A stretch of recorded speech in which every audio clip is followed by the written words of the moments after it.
say, I'm pretty tired, shattered in fact, is how I'd describe it. I was up at 3 o'clock this morning, only a couple of hours sleep, get down to Heathrow and get on the plane to southern Austria.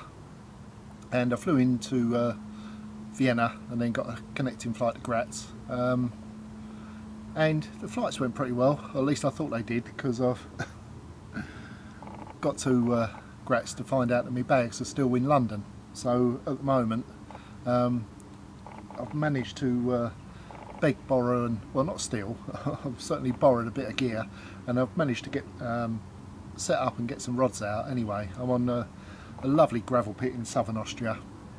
It is a cracking place, and it's got some lovely fishing. I've seen a few pictures of them and they're absolutely gorgeous fish, dark and scaly and big with it. I'd feel a lot happier with my own gear, which is why I don't mind driving to places really. Although, you know, it's a bit of a slog driving to all these places and a lot quicker flying. The problem with flying is they lose your baggage, and they've done it to me a few times now. They did it in America, did it in Hungary, and now they've done it again here.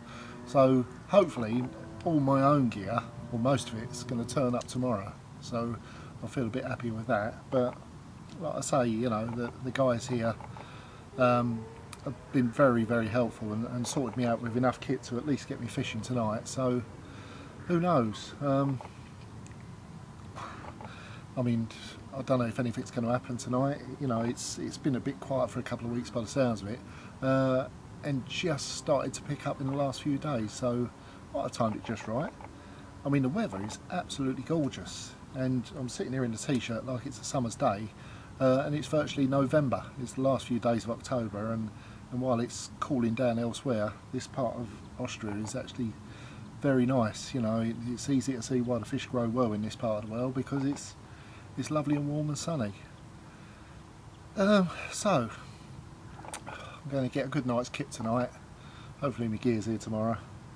But who knows, you know, I might even get one tonight. So I don't know if I want to catch one or not. I certainly want a good night's sleep, but I suppose a fish always makes me feel a bit better anyway. So, well, I suppose it's a win-win situation. If I don't get a fish, I'll get a good night's kip. If I do get a fish, I'll be happy with that anyway. So everyone's a winner. So first cup of tea of the trip, and hopefully the first fish soon.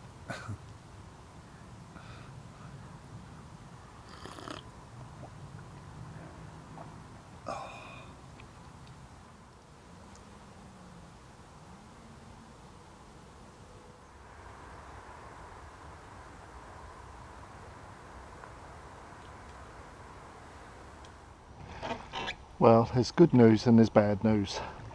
Good news is my gear's finally arrived. Whew, so that's a relief anyway. All my gear, my new reels and everything that were left behind in London have finally turned up. Guy brought them all the way down in a taxi, so it must cost them a bit returning all this lost gear. So you think they'd just cut their losses and try and get it right in the first place. But there we go, that's the good news. I've got my gear anyway. Bad news is nothing so far. I mean, it's not really bad news because it's lovely here, but one night in, one night and one day, and nothing to report yet. There's a couple of other people on the lake and they've had nothing either. In fact, the last fish was 5 days ago from somewhere down along that bank. So it sounds like through September it was fishing quite well, but into October it's gone very quiet. They sort of shut up shop, which is a bit of a shame, but there is still a chance, you know. I mean, well, to be honest, a lot of people think sometimes that I get things handed on the plate, and I just turn up at these lakes full of easy fish. Swims have been baited for me, and you know, it's just a matter of getting them out. But of course it's not like that in reality, and you know, I'm here just the same as everyone else. It's a time for a bit of struggling, a bit of hard work, but there is a chance, you know. I feel confident that I'm going to get one or two this week at some stage. So there we go, I've got the key cray with me anyway. Nice labels on the bags out here now, first time I've seen them, but I've done alright on this so far, so hopefully it's going to be to the liking in here. Got a little snowman, size 6 fang twister that is, just a basic coated combi link, hook length, little snowman, quite a heavy 6-ounce lead. And what it is, a lot of the bottom's soft here, I know that. I haven't got an echo sounder, you know, that's another thing with flying, you're so limited with what you can bring. I love using an echo sounder, but just haven't got one.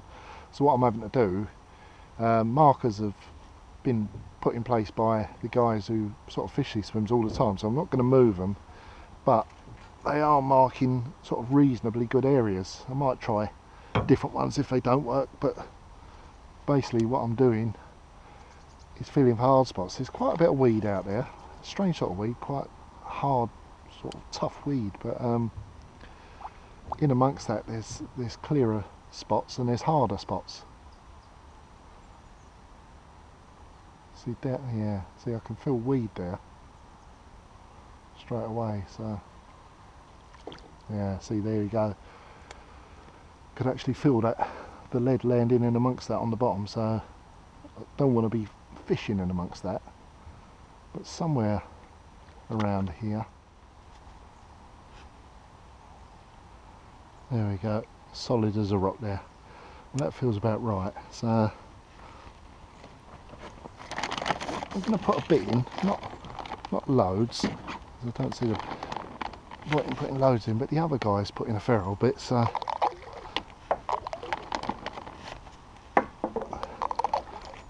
obviously the fish are used to finding big groups of bait here, so it makes sense to put a bit out,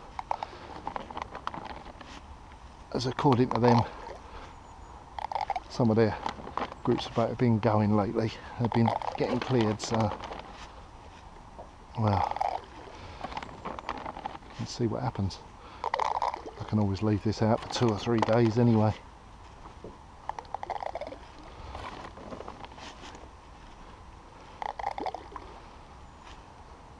There we go, done before the swans can get it.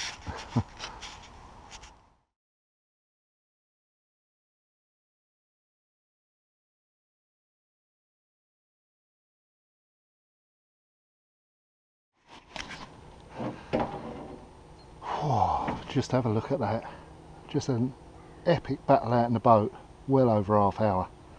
I was just sitting by the rods when it went off, so I couldn't grab the camera quick enough, but can you see the scales on that? What an absolutely gorgeous fish. Not weighed it yet, literally just landed it, but that's well over 50 pound at least. Absolutely gorgeous, great big Austrian mirror. Yes, what a result. Well, I can't believe what a fish this is. It's not only an incredible looking fish, it's 32.5 kilos, which is, well, it's well over 70 pound. But not only that, well, let me just show you, because this fish is absolutely incredible. Look at that, look at the scales on it. There's even more this side. Well, it was a fight and a half out in the boat. I was just sitting there by the rods, and the sounder box was in the bivvy, so I didn't hear anything other than the spool on the reel going, and that was the start of an epic battle out in the boat, over half hour, and it felt big, but I didn't realise it was this big. Over 70 pound of Austrian mirror, and well, I'm going to have to show you the other side of this because it's absolutely incredible. If you think that, oh, a bit tight there. If you think that side's nice,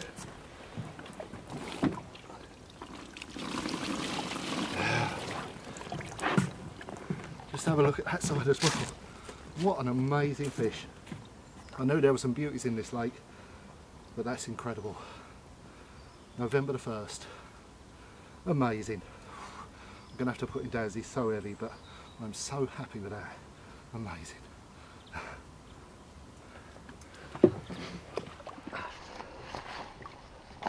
Well, that is one incredible fish. What an amazing place, what an amazing fish. God, 70 pound of Austrian mirror. Wow. Wow.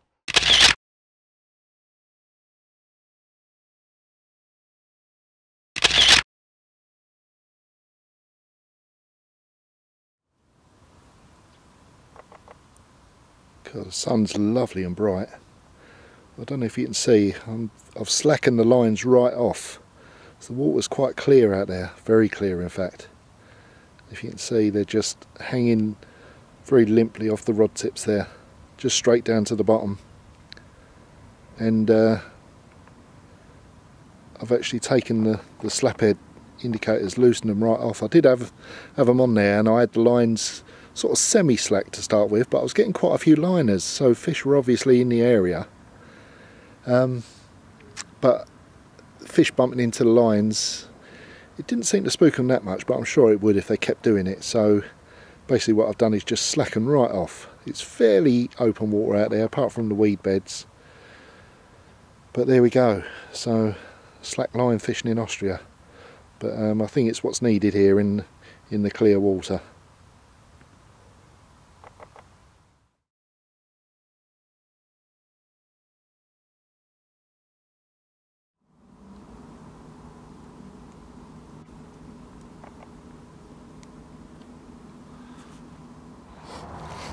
Well, early hours again, got another absolute cracker, and well, I didn't think it was going to be a big one, to be honest. It didn't fight so hard as the other one, but it's another absolute beast of a fish. 60 pound 10 ounce, and just look at that. Let me see, another one with these big apple slice scales all the way down its back, and they're absolutely gorgeous fish, they really are.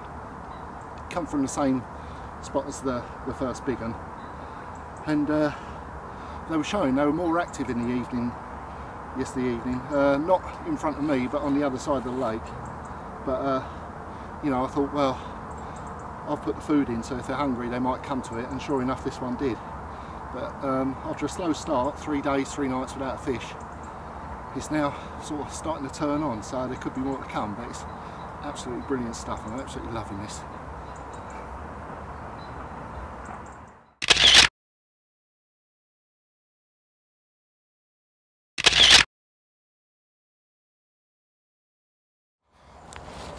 Well, second one of the morning, and another gorgeous fish. I can't believe how many nice fish there are in there. This one was 45.5, and it was funny because the one I had earlier, when I recast it, I actually recast it to the wrong marker. A bit of an idiot. So I had 2 rods on the same marker, and when I realised this morning, reeled one in and recast it, and the rod that was still there produced this one. So I don't know, perhaps the fish was sitting there and saw the rig go flying out of the swim and thought it was safe. But either way, another screaming run, hard fighting fish, and an absolute beauty. I'll show you the other side, because again, the scales are just incredible.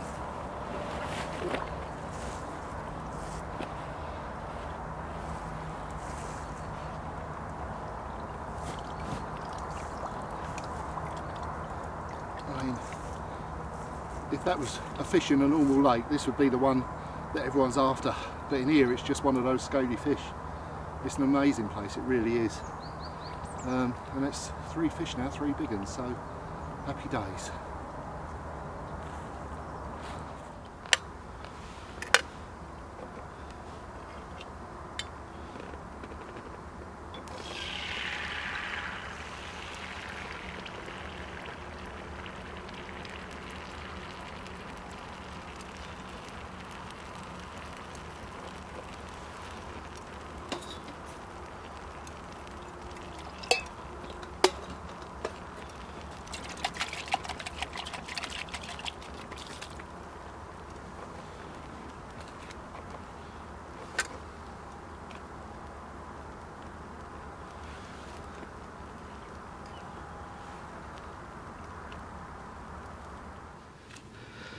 Right, so if we have a quick look at the rig, it's fairly basic stuff as always, but if you notice it's not attached to the rig itself at the moment, or the main line, because on the end I've got one of these quick change links, and that serves 2 purposes really.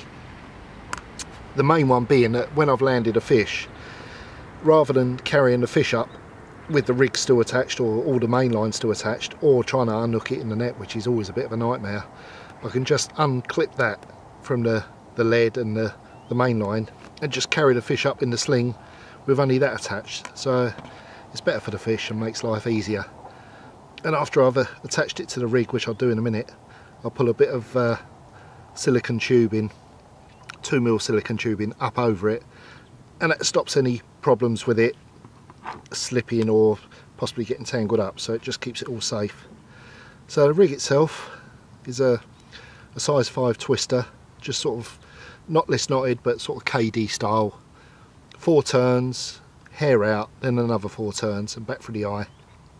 And I always put a little bit of silicone tubing just over the eye. It just kicks it out at a nice angle and it keeps everything in place. Like I say, you know, it's simple, it's always simple. And baits are just 2 of the key cray, straight bottom baits. I don't mind using snowmans every now and then, but I'm a big believer of putting stuff on the hair that you're putting out as freebies. So literally just 2 of those, because my way of thinking is, if you're putting out 200 freebies and expecting the carp to eat them, then why put out something different on the hair and expect them to eat that? You know, if they're going to eat 200 freebies, then they can eat 202, and the extra 2 has got the hook attached to it. So there we go, about 1/2 inch, 3/4 inch gap between hook and the 2 baits. I don't mind having them quite tight actually to the hook, but what happens in the water, they swell up anyway, so by the time they swelled up after a few hours, the gap is less, but it's just about right. So there we go, simple rig. And then, like I say, all I have to do is attach it. There we go, that's now on the main line to the leg clip. Pull up the tubing over it, and that stops anything slipping. There we go, and there we go, that's the finished rig ready to go. 3.5 ounce casting lead, because I'm trying to go out in the boat as little as possible here. It's about 10 foot deep, 12 foot deep, and quite clear, and rumour has it, and I'm sure they're right, that the guys are saying that if you go out in the boat too much, it does tend to spook the fish. So I'm going out as little as possible just to put the bait out once a day at most.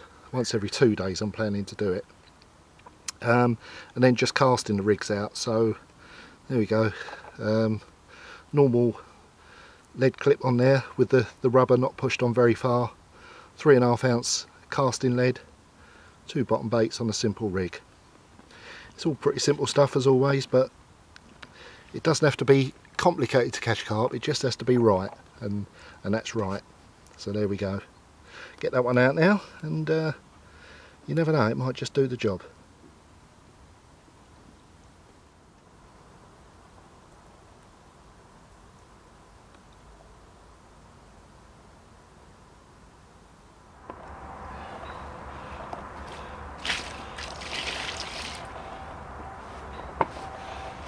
Well, another cracking fish, early morning again, Thursday morning now. And for once, not a scaly one actually, quite a plain one this one, but a gorgeous fish nonetheless. 46 pound 10 ounce, and from a new spot. Chris had markers, the owner, he had markers out that he was baiting every week, and one on the left, he said he'd not had anything on that, so I said, do you mind if I move it? So I moved it over to the right where I'd seen a couple of fish show, and sure enough this was the one that went off. So I'll just show you. Like I say, absolutely gorgeous fish, not a scaly one, but what a fish, eh?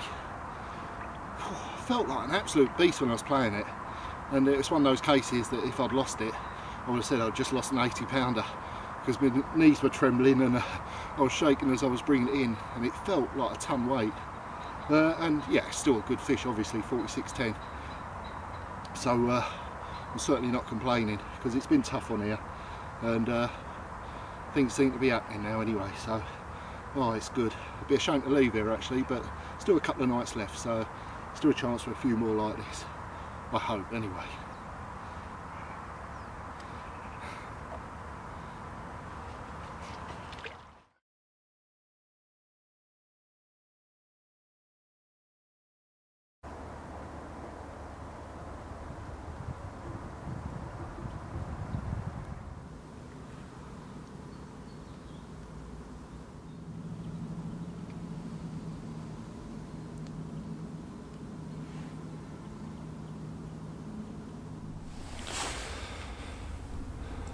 Well, it's my last full day on the lake, Friday morning, and looks like it's going to be another nice day, but it hasn't actually been a great last 12 hours really.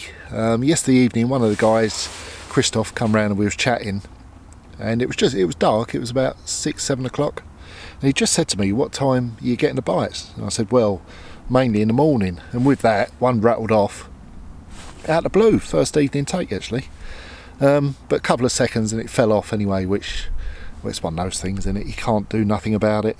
Sometimes it's going to happen. But there we go, I got the rod back out, thinking this morning that I'd get another chance, and sure enough, 8 o'clock, off it's gone, same rod, rattled off, and it got caught round the marker pole. There's marker poles that have been in situation all year here, and normally they're okay. They're a different sort of pole, saying that's what I've used before, and the line actually got jammed in the sections where they join together, and well, the fish was pulling the marker pole all over the place, and there's like a 2.5 kilo weight on the end, so it was a lot of strain on the line. But I went in the boat anyway, pulled myself out to the marker pole, and the fish was still on, pulling the pole about. I got the pole, pulled it up, and the line was right tightly jammed in the joint section, and managed to get it out eventually. It took a bit of a job, but the fish was gone. By the time I'd dropped the marker pole and tightened up the line, it was already gone, the fish. So a little bit disappointed, you know, well, very disappointed really, because having seen the quality of the fish, you know, who knows what I've lost, you know. And it's hook pulls, they're going to happen, they happen sometimes, but you know, getting caught around a marker pole like that, I've heard of it happening, it's the first time it's actually ever happened to me, so it's a bit of a freak one. Yeah, so disappointed, and especially when I've had the fish within sort of a few yards of me by the boat as well. So, but you know, it's gone, there's nothing I can do, so I've got the rod back out now. I've got till about this time tomorrow, so hopefully I'll get another chance anyway. And I mean, I've had a great week, don't get me wrong, but it'd just be nice to end on a high with a fish at the end of the trip rather than a couple of losses. So you know, fingers crossed to get another one before I have to go.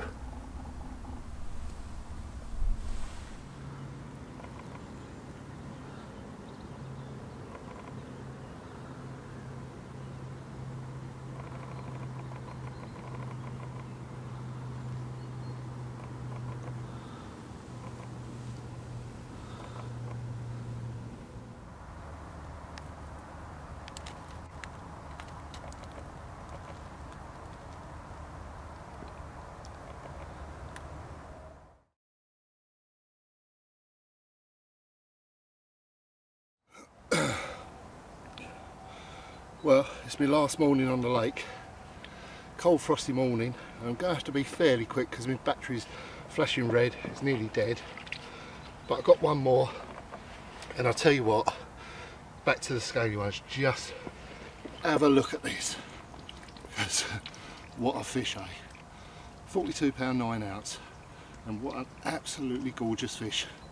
I was hoping to get one more, and this was it.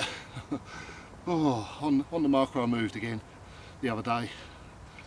Absolutely over the moon with this. So I've still got a chance for another one in the next few hours, but what a way to end the trip, eh? It's been a fantastic trip. It's a brilliant lake with some fantastic fish, as you can see, and this is just another one of them. What a place, eh? What a fish. Just try and turn him around, because they're turning around in sling quickly, be easier.